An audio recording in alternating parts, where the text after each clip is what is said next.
আসসালামু আলাইকুম প্রিয় দেশবাসী, যেখান থেকে আমার এই ভিডিওটা দেখতেছেন, যতটুকু সম্ভব হয় পারলে শেয়ার কমেন্টস করবেন এবং পারলে চ্যানেলটা সাবস্ক্রাইব করবেন, বেল আইকনটা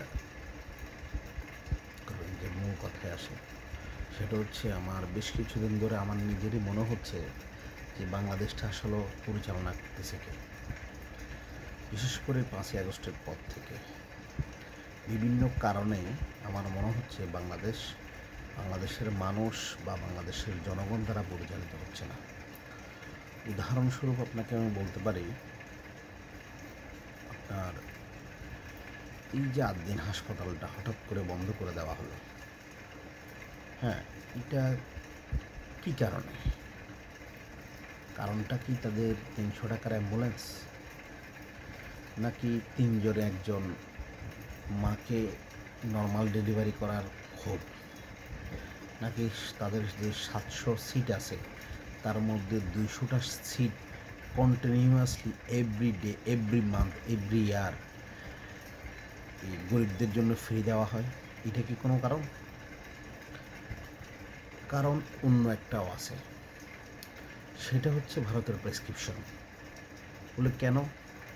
কারণ ভারতের কাশ্মীরের 350 শিক্ষার্থী, মেডিকেল শিক্ষার্থী যারা এমবিবিএস এই হাসপাতাল থেকে কমপ্লিট করছে, এবং এখান থেকে যদি ইন্টার্নি না করে তাদের এমবিবিএস বাতিল হয়ে যাবে ভারতের আইন অনুযায়ী। এখন ইন্টার্নি শেষ হতে আর 3-4 মাস বাকি। এখন এই মেয়েগুলা কোথায় যাবে? তারা যে 7 বছর 8 বছর এখানে পরিশ্রম করছে, এই পরিশ্রমের ভ্যালু কে দিবে? কার নির্দেশে? কোন হাসপাতালে রুগী মারা যায় না? বাংলাদেশে একটা হাসপাতাল দেখান যেখানে রুগী মারা যায় নাই, যার কারণে আপনার এই হাসপাতাল বন্ধ করে দিতে হয়েছে। কিন্তু ছোটোখাটো কোনো ডায়াগনোসিস সেন্টার না। এবং সবচেয়ে মজার বিষয় হয়েছে, এই বিদেশি যারা ফরেন শিক্ষার্থী, তারা যখন তাদের এই ইন্টারনেটটা কমপ্লিট করার জন্য স্বাস্থ্য অধিদপ্তরের মহাপরিচালকের কাছে যায়, উনি তখন সেখানে নাই। এবং আরও মজার বিষয় হয়েছে, স্বাস্থ্য শিক্ষা অধিদপ্তরের মহাপরিচালকের কাছে গেলে উনিও নাই। পরে দেন এই তারা চিকিৎসা শিক্ষা শাখার পরিচালকের কাছে এই আবেদন দিয়ে চলে আসছে। বাট কী কথা হয়েছে সেটা এখনও কেউ জানে না। এখন দেশটা আসলে চালাইতেছে কে? এই যে এত বিশাল মূর্তি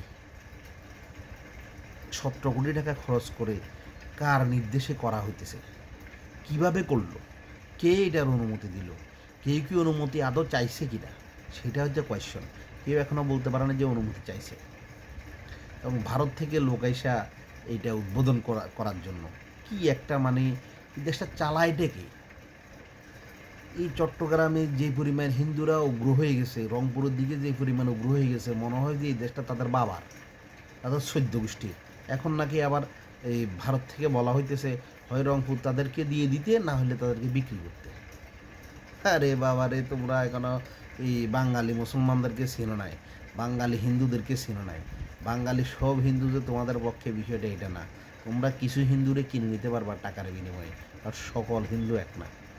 সনাতনী অনেক হিন্দু আছে যারা এই দেশের জন্য স্বাধীনতার যুদ্ধও জান দিছে, এখনও তারা তোমাদের বিপক্ষে, মেজরিটি পার্সেন্ট অংশ।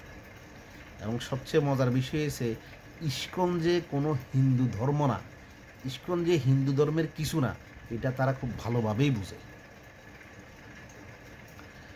এবং এই বাংলাদেশে যে বেশ কিছু রয়ের এজেন্ট আছে, ইন্ডিয়ার দালাল আছে, বিশেষ করে হিন্দুদের মধ্যে, হ্যাঁ, এটা হিন্দুরাই বলতেছে, যারা জেনুইন দেশপ্রেমী তারাই বলতেছে। এই যে এই চৈতালি না কৈতালি কৈতালি এই এবার হিন্দু প্রদেশ চায়, এটা তো বাবার 14 গোষ্ঠী। কথা বলো যে লাগাম নিয়ে কথা বলিস, হ্যাঁ।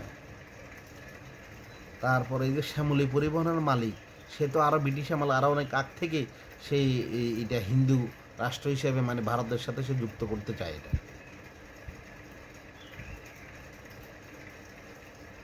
কি হিন্দু বৌদ্ধ ঐক্য পরিষদ, সিটিং বাজির দোকানদারি কইলে বসে রয়েছে।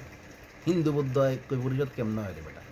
হইলে বাংলাদেশে হিন্দু বৌদ্ধ মুসলিম সব মিলে একটা পরিষদ করবি তোরা। ওরা তো আমাদেরকে ম্যানেজে করে দিছিস বেটারা। হ্যাঁ, আমরা কি এখানে চোখের তলার চোখে মানুষ লাগে না? না, সব দুনিয়াদারি তোমরা অঙ্ক সব তোমরা করে মিলাইতে পারো, আর মুসলমানরা কোনো অঙ্গ মিলাইতে পারে না। মুসলমানরা কিছু বুঝে না। হ্যাঁ, এই জন্য সিস্টেম করে কাশ্মীরের এতগুলা মেয়েদের MBBS ইয়াটার বাতিল করার জন্য ভারতের প্রেসক্রিপশন এই কাজগুলো বাংলাদেশে কে করতেছে, কারা করতেছে? হঠাৎ করে এগুলো কি শুরু করছে এগুলা? ঢাকা মেডিকেলে যে মারা যায়, ঢাকা মেডিকেল বন্ধ করছেন? বাসে যে মানুষ বাসের তলে পড়ে মারা যায়, বাস সবগুলো চলা বন্ধ করে দেন। হ্যাঁ, ট্রাকে পড়ে যে মানুষ মারা যায়, ট্রাক সবগুলো চলা বন্ধ করে দেন। ঠাড়া পড়ে মানুষ মারা যায়, ঠাড়া বন্ধ করে দেন। হ্যাঁ, বিজলিতে মানুষ মারা যায় না, বন্যাতে হাজার হাজার মানুষ মারা যায় না, বন্যা বন্ধ করে দেন। হ্যাঁ, ঘূর্ণিঝড়ে মানুষ মারা যায়, ঘূর্ণিঝড় বন্ধ করে দেন। নোংরামি করার সুযোগ নাই। আর মানে যেটা সেটা নিয়ে নোংরামি করেন। মানুষ ভাত খাইতে পারে না, আপনার চিকিৎসা সেবা নিতে এই দেশের মানুষের কষ্ট হইতেছে, আর ওরা 20 লিটার পানি নাকি দৈনিক ফ্রি দেয়। ওইটা আপনাদের সহ্য হয় না? হ্যাঁ, 200টা সিট তারা ফ্রি দিতেছে, এটা আপনাদের সহ্য হইতেছে না? গরিবদের জন্য 200 টাকার বিনিময়ে না 250 টাকার বিনিময়ে ডায়ালাইসিস করে, সহ্য হইতেছে না? না, একজন একটা ভালো কাজ করতেছে এমনি তার পিছনে লাগে যাও। এই যে এই সরওয়াল আলম সিলেটের, উনি মাজারের টাকার হিসাব চাইছে কেন? সরকারের পোশাকারা যাইতে হবে কেন? এই জন্য ওনারা বলতে করে হিন্দু মহিলা একটা দিয়ে দিচ্ছে। মানে দেশটা চালায় কি আসলে? এই যে সচিব যেগুলো বসিয়ে রয়েছে সবগুলা মেজরিটি% এগুলো দালাল। 100টার মধ্যে আমার মনে হয় 80-90টা দালাল। বাংলাদেশে এতগুলা থানা, সবগুলা থানাতে মেজরিটি% ওসি হিন্দু কেন? বাংলাদেশে কি মুসলমান মরছে? নাকি এদের যোগ্যতার অভাব আছে, নাকি শিক্ষার অভাব আছে? হ্যাঁ, কে চালায়? কার প্রেসক্রিপশনে চালায়? তুফান হয়ে যাবে, তুফান। এত সহজ না বাংলাদেশের পরিচালনা করা। বাংলাদেশের 18 কোটি জনগণ মুখে আঙ্গুল দিয়ে বসে থাকবে না, কিয়ামত হয়ে যাবে। ধন্যবাদ সবাইকে। সবাই যার যার অবস্থান থেকে রুখে দাঁড়ান। আদ্দিন হাসপাতাল থেকে শুরু করে যেসব বিশেষ করে মাজারের বিষয়টা, এগুলা নিয়ে আস্তে আস্তে সোচ্চার হন। আমাদের দেশের যারা ভালো সৎ মানুষ, সে যেই দলেরই হোক, তাদেরকে আগায় নিয়ে আসেন এবং আমরা নিজেরাও ভালো হওয়ার চেষ্টা করি। আসসালামু আলাইকুম রহমতুল্লাহ।